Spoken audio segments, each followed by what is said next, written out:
नमस्कार, मैं आरडी भारती और आप देख रहे हैं बिहारी सुल्तान। आज 24 दिसंबर 2024 है। देश भर में बहुत सारे प्रोग्राम हो रहे हैं।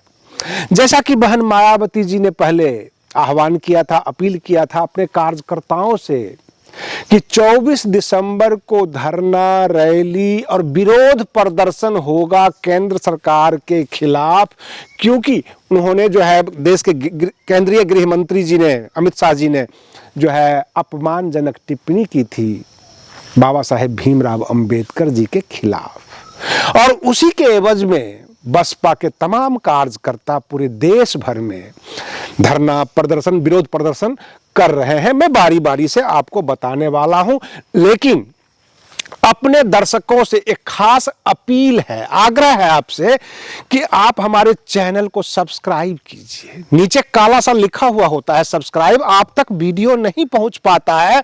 जो लेटेस्ट इंफॉर्मेशन होती है बहुजन समाज से संबंधित, देश दुनिया से संबंधित, वो आप तक नहीं पहुंच पाता है। अगर वीडियो अच्छा लगे तो इसे लाइक भी कर दीजिए, थोड़ा सा शेयर कर दीजिए, बाकी लोगों को भी समझ में आ जाएगा, पता लग जाएगा। तो आज 24 दिसंबर 2024 को कई घटनाक्रम हो रहे हैं। जैसा कि मैं आपको बता दूं, पिछले 48 घंटे में भाजपा ने थोड़ा सा टेम्परेचर डाउन किया है। नीतीश कुमार काफी हॉट हो चुके थे, बहुत सारी समस्याएं पैदा हो गई थी। यहां तक बिहार में सत्ता परिवर्तन की दहलीज पर आ चुका था। हम लोग जो है कैमरा लगाकर और पल पल का न्यूज इकट्ठा कर रहे थे। कई कारण सामने आए थे जिसके वजह से मीडिया जगत काफी हलचल में आ गई थी। अब आपको बता दें क्या क्या परिवर्तन हुआ है। सबसे पहले मैं आपको बता दूं कि जैसे कि बहन मायावती जी ने ट्वीट करके, प्रेस कॉन्फ्रेंस करके और बार बार ये साबित करने की कोशिश की, अपने कार्यकर्ताओं को समझाने की कोशिश की कि ये जो भाजपा वाले हैं या कांग्रेस वाले हैं, ये सबके सब घरियाली आंसू बहाते हैं बाबा साहेब के नाम पर। ये उनके सख्त विरोधी रहे। हर जगह से यही हमको बाइट भी मिलता है, हर नेता यही बोलते हैं कि ये लोग बाबा साहेब के हितैषी कब हो गए। तो अब बचता है बहुजन समाज से संबंधित पार्टियां, जिसमें खास करके जो नंबर 1 पर आती है वो बहुजन समाज पार्टी। तो उनका एक नैतिक जिम्मेदारी भी हो जाता है और ड्यूटी हो जाता है कि वो विरोध प्रदर्शन करें, केंद्र सरकार के खिलाफ विरोध प्रदर्शन करें और जो केंद्रीय गृह मंत्री हैं उनसे इस्तीफा मांगे। ऐसा वो कर रहे हैं। आज पूरे देश भर में जहां जहां कार्यकर्ता हैं, अपने अपने जिले में जिला मुख्यालय पर प्रदर्शन कर रहे हैं। आज की तारीख में आपको बता दूं, बिहार के बेगूसराय में एक हड़ताली चौक है। उस हड़ताली चौक पर बसपा के कार्यकर्ता डटे हुए हैं। जो वहां के जिला प्रभारी हैं ओम प्रकाश बौद्ध, वो बिल्कुल अनशन धरना पर बैठ गए हैं हड़ताली चौक पर, जो डीएम ऑफिस के ठीक सामने है। ये तो बिहार का बेगूसराय जिला का मामला हो गया।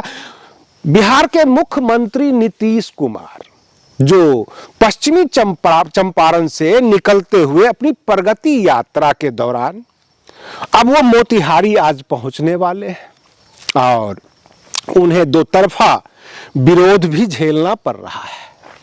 मैं आपको बता दूं कि नीतीश कुमार जी प्रगति यात्रा पर यह समीक्षा कर रहे हैं कि हमने जो विकास का कार्यक्रम किया और जो केंद्र का द्वारा जो विकास कार्यक्रम होता है उसमें कितना डेवलपमेंट हुआ है। अधिकारी वर्ग कहीं लूट खसुट तो नहीं मचा रहे, केवल कागजों पर तो ये काम नहीं है। अपने आंखों से वो देखना चाहते हैं और इससे राज्य का भला होगा जरूर, क्योंकि मुख्यमंत्री जब खुद समीक्षा करें, खुद देखने जाएं और इससे उनके वोट प्रतिशत में भी बढ़ोतरी होगी। पूरे बिहार में 38 जिले हैं और 38 के 38 जिले में अगर राज्य के मुख्यमंत्री विकास की समीक्षा करने पहुंच जाएं प्रगति यात्रा के नाम पर, तो विकास भी होगा और जिले के और जो राज्य की जनता है उनको भी फायदा होगा। हमने यह पाया कि जो हमारे राज्य के मुख्यमंत्री नीतीश कुमार हैं, वो अपनी प्रगति यात्रा में लोगों से जानने की कोशिश कर रहे हैं, लोगों के दुख दर्द कम करने की, हल करने की कोशिश कर रहे हैं, मिल रहे हैं और विकास कार्यक्रम की समीक्षा कर रहे हैं। लेकिन एक बात, पूरे राज्य में और पूरे देश भर में बाबा साहेब भीमराव अंबेडकर के जो अनुयायी हैं वो विरोध प्रदर्शन कर रहे हैं, लेकिन इस पर मुख्यमंत्री जी का ध्यान नहीं है। और लोग कह रहे हैं, जगह जगह झंडा दिखा रहे हैं उनको कि बाबा साहेब का अपमान बहुजन समाज बर्दाश्त नहीं करेगा। यह मैसेज देने की कोशिश हो रही है मुख्यमंत्री जी को। दूसरी तरफ बिहार के पटना में गर्दनी बाग एक जगह है जहां पर बीपीएससी के जो एग्जामिनी होते हैं स्टूडेंट्स, वह धरना प्रदर्शन कर रहे हैं, भूख हड़ताल पर जमे हुए हैं और उनकी हालत भी खराब हो रही है। उनकी मांग यह है कि आप हमारी हालात को देखिए, इसको री एग्जाम करवाइए। एग्जाम में बड़ी धांधली हो रही है, जो स्टूडेंट्स का मानना है, और सीबीआई से जांच करवाइए, क्योंकि जो छात्र हैं वो संतुष्ट नहीं है बीपीएससी के कार्यशैली से। ये मांग है। तो क्या प्रगति यात्रा जो है नीतीश कुमार का, उसके ऊपर जो है इसका असर होगा? क्योंकि जो यूथ है, जो स्टूडेंट्स है, वो सोशल मीडिया पे भी आकर, उनके यात्रा में भी आकर हर जगह विरोध प्रदर्शन कर रहे हैं। और सबसे बड़ी बात यह है, पप्पू यादव जो निर्दलीय सांसद हैं लेकिन कांग्रेस समर्थक है, कांग्रेसी सपोर्ट में है और कांग्रेस के नेता बन चुके हैं, वह स्टूडेंट्स के समर्थन में आ गए हैं। कहने का मतलब यह है कि जो छात्रों का प्रदर्शन है, धरना है गर्दनी बाग में, उसको काफी उग्र किया जा रहा है नेताओं के द्वारा।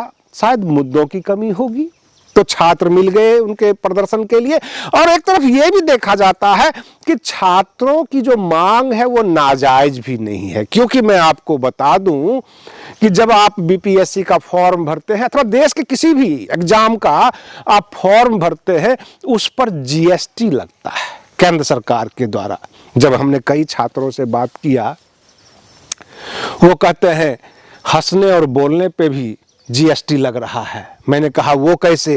कहते हैं जो आप बात करते हैं, जो मोबाइल का रिचार्ज कराते हैं, क्या उस पर जीएसटी नहीं है?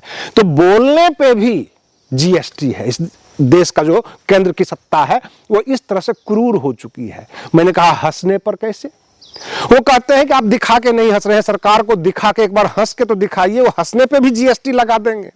छात्र इस तरह से उग्र हो रहे हैं, परेशान हो रहे हैं। और तेजस्वी यादव भाग के आए, छात्रों से मिले।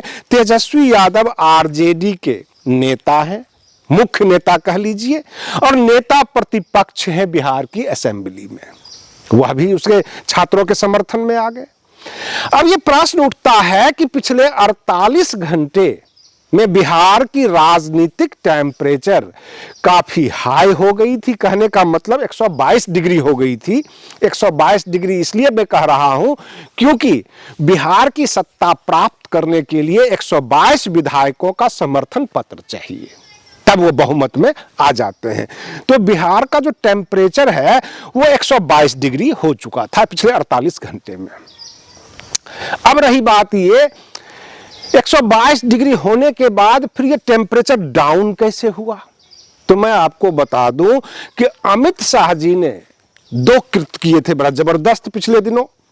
17 दिसंबर को तो उन्होंने बाबा साहेब भीमराव अंबेडकर जी के खिलाफ अपमानजनक टिप्पणी की थी, और पूरे देश भर के जो बहुजन समाज के लोग हैं, जो डॉक्टर अंबेडकर के अनुयायी हैं, जो उनको मानने वाले हैं, जो संविधान में विश्वास रखते हैं, वो सब के सब केंद्रीय गृह मंत्री के खिलाफ उग्र हो गए थे। और दूसरा कारनामा उनका यह था कि उन्होंने ये कह दिया था कि आगामी 2025 का जो विधानसभा का चुनाव होगा उसमें हम लोग बैठक करेंगे और मुख्यमंत्री चेहरा तय करेंगे।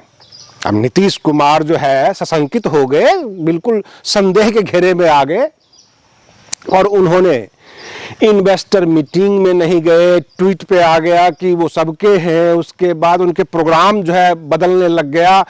तो ये सारा खेल बढ़ने लग गया। और आपको आज की तारीख में बता दूं कि जदयू में नीतीश कुमार तो बहुत कुछ अच्छा करना चाहते हैं, लेकिन जदयू के जो कार्यकारी अध्यक्ष हैं संजय झा, वो अमित शाह के नजदीकी हैं और हर जगह सारा खेल उन्हीं के द्वारा किया जाता है। जैसे कि पिछले दिनों मनीष वर्मा जी के कार्यक्रम को रद्द किया गया और मनीष वर्मा जी जदयू के राष्ट्रीय महासचिव और राष्ट्रीय स्तर के नेता, राष्ट्रीय महासचिव के कार्यक्रम को एक प्रदेश अध्यक्ष रुकवा दे, तो हम लोग संदेह कर रहे थे कि नीतीश कुमार जी की सहमति होगी, लेकिन ऐसा नहीं था। वो संजय झा जी ऐसा कर रहे थे। और संजय झा जदयू के जरूर हैं, लेकिन बीजेपी माइंडेड है, अमित शाह के नजदीकी है। अब सवाल ये उठता है कि नीतीश कुमार सर्वमान्य नेता रहे हैं, उनके विकास दिखते भी हैं, उनके कार्यकाल में काफी कुछ अच्छा हुआ है और बेईमानी का दाग तो उन पे है नहीं। भ्रष्टाचार का, वंशवाद का, परिवारवाद का, इस तरह का किसी प्रकार का कोई दाग नहीं है। लेकिन अमित शाह जी के द्वारा यह कह देना कि चेहरा तय करेंगे, तो हाई टेम्परेचर में आ गए, हॉट हो गए पूरी तरह से। और ये लगने लग गया कि अब बिहार का सत्ता परिवर्तन होगा, नीतीश कुमार पलटी मारने वाले हैं। और इसी कार्यक्रम में एक और चीज आ गया कि जो तेजस्वी यादव जी की यात्रा थी, वो कटिहार से भागकर आ गए पटना, रातों रात खुद गाड़ी ड्राइव करके घर से जो है मुख्यमंत्री निवास की तरफ निकल गए। तो जाहिर सी बात है कि जो मीडिया कर्मी है वो तो मोहर मार ही देंगे कि अब सत्ता पलट गई, अब खेल हो गया, और इस तरह से टेम्परेचर हाई हो गया। लेकिन कल परसों की बात है, कल की बात है, दिलीप जायसवाल जो बिहार के जो है बीजेपी प्रभारी हैं और पहले वो प्रदेश अध्यक्ष भी रह चुके हैं, उन्होंने एक हरियाणा के कार्यक्रम में बयान दिया कि अगला जो विधानसभा का चुनाव होगा बिहार का, उसमें हमारे जो चेहरा है, जो हमारे नेता है, वो नीतीश कुमार ही है। तब से नीतीश कुमार जी नॉर्मल हो गए और इस तरह से कुछ टेम्परेचर डाउन हुआ है। लेकिन आज 24 दिसंबर का जो पूरे राज्य में दलित, महादलित, अति पिछड़ा, ओबीसी जो पिछड़ा वर्ग है, सबके सब बाबा साहेब के सम्मान में खड़े हो गए हैं मैदान में। उससे निपटारा कैसे होगा और नीतीश कुमार क्या जवाब देंगे इन लोगों को, या अमित शाह जी के खिलाफ या उनसे कुछ बोलेंगे कि आप माफी मांगिए या इन लोगों का वोट हमारा कट रहा है। विकास कार्यक्रम तो सही है, लेकिन जो ये अपमानजनक टिप्पणी हुई है, इस पर वो क्या कहने वाले हैं। रास्ते का रोड़ा बनता जा रहा है। नीतीश कुमार विकास कार्यक्रम किए और उसकी समीक्षा भी कर रहे हैं, उससे फायदा भी होगा, लेकिन ये जो कांटे जगह जगह बिछाए जा रहे हैं भाजपा के द्वारा, आपको क्या लगता है कि नीतीश कुमार को फायदा होगा या नुकसान होगा, अथवा 2025 में बिहार में बसपा एक ताकत बनकर आ जाएगी? क्योंकि बहुत सारे सीट ऐसे भी देखे गए हैं जहां पर बहुजन समाज पार्टी सेकेंड स्थान पर है, और इस तरह से अगर 10-12 विधायक निकल जाता है बहुजन समाज पार्टी का, तो ये किंग मेकर भी बन सकते हैं। कोई बड़ी बात नहीं कि तेजस्वी यादव बसपा के साथ सटकर बड़ा खेल कर सकते हैं। 2025 में कई चुनौतियां हैं, बहुजन समाज पार्टी भी एक चुनौती है। मैं आपको बता दूं कि कैमूर क्षेत्र जो बिहार का है और जो सीमावर्ती क्षेत्र है, वहां डॉक्टर इंदु चौधरी की अच्छी पकड़ है, जो हमको रिपोर्ट मिल रहा है अपने सर्वे में। तो डॉक्टर इंदु चौधरी है और बाकी जितने भी बसपा के नेता हैं वो ताकतवर हैं। उधर प्रशांत किशोर भी हैं, वह भी बहुत सारा खेल कर सकते हैं। तो इसमें तेजस्वी यादव की बढ़त होती है या घटते हैं, नीतीश कुमार का 43-44 विधायक है, इससे बढ़ते हैं अथवा घटते हैं, यह सब भविष्य की गोद में है, अभी ये देखा नहीं जा सकता। लेकिन ये उल्टे सीधे बयान भाजपा के द्वारा और तमाम नेताओं के द्वारा यह कहना कि आरएसएस कभी भी डॉक्टर अंबेडकर को पसंद नहीं किया, पुतला जलाया, विरोधी रहे हैं, और ये आरएसएस वाले ही हैं हमारे देश के गृह मंत्री, और इसलिए उन्होंने ऐसा बयान दिया है। तो ये आम जनता के मन में बैठता हुआ जा रहा है, एक मुहर सा लग रहा है कि भाई ये तो आपके जो है शत्रु हैं, ये आपके विरोधी हैं। क्या बहुजन समाज क्या पलटने वाली है सत्ता बिहार की? ये सब 2025 के विधानसभा चुनाव में देखने को मिल जाएगा। बिहार के गांव-गांव में घूमने के बाद, आम लोगों से मिलने के बाद, और कभी कभार किसी न किसी राजनीतिक दल के नेता भी मिल जाते हैं। अब राजद के जब नेता मिले तो उनसे हमने एक सवाल कर दिया। सवाल ये पूछा कि जैसे झारखंड में मैया सम्मान योजना है और मध्य प्रदेश में लाडली बहना योजना है, आप लोग कुछ नहीं बिहार की महिलाओं के लिए देने वाले हैं? बिहार में गरीबी है, भूखमरी है और बीपीएससी के छात्र को इंसाफ नहीं मिल रहा है, ये सबसे बड़ा दुर्भाग्य है। तो यहाँ की महिलाओं के लिए कुछ सपोर्ट समर्थन मिले। तो राजद के नेता कहते हैं कि बिहार की भाषा में हमारे पास माय बहन योजना है, यानी मां बहन योजना भी है, जो जिसमें हम 2500 रुपये प्रति माह देंगे। और यही जब भाजपा और सत्ता पक्ष जदयू के नेताओं से जब हम पूछते हैं तो वो ये कहते हैं कि तेजस्वी यादव जो माय बहन योजना में पैसा खर्च करेंगे, क्या अपना 26 बीघा जमीन बेच कर देंगे? कहां से पैसा लाएंगे? आपको बता दें कि 2020 के विधानसभा चुनाव में तेजस्वी यादव से यही सवाल हुआ था, ये इतनी नौकरियां कहां से ला कर देंगे, उनको वेतन कहां से ला कर देंगे? और यही तेजस्वी यादव ने सरकार को इतना मजबूर कर दिया कि शिक्षकों की भर्ती लानी पड़ी, सरकार को जो है तरह तरह की नौकरियां देना पड़ा। नीतीश कुमार जी जब साथ में थे तो नौकरियां दे रहे थे और बाद में भी दिए उन्होंने। उसके बाद जातिगत जनगणना करवाने के लिए तेजस्वी यादव जी ने ही मजबूर कर दिया था। तो ये तो हास्यास्पद है कि कहां से पैसा लाएंगे। लेकिन हम आपको एक बात और बता देते हैं, बिहार में गरीबी है, भूखमरी है।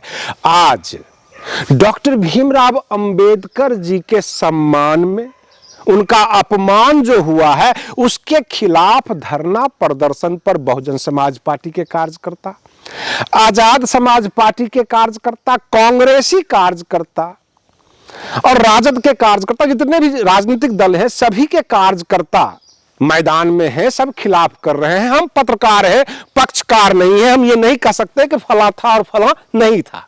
सब के सब डॉक्टर अंबेडकर के सम्मान में आ चुके हैं और सरकार का विरोध कर रहे हैं। लेकिन क्या इन गरीब बच्चों को शिक्षा मिलेगा?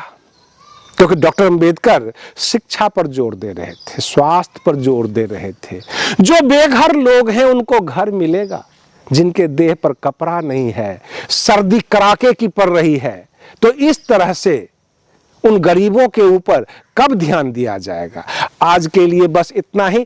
आप बने रहिए बिहारी सुल्तान चैनल पर। हम फिर मिलते हैं अगले वीडियो में। तब तक के लिए धन्यवाद।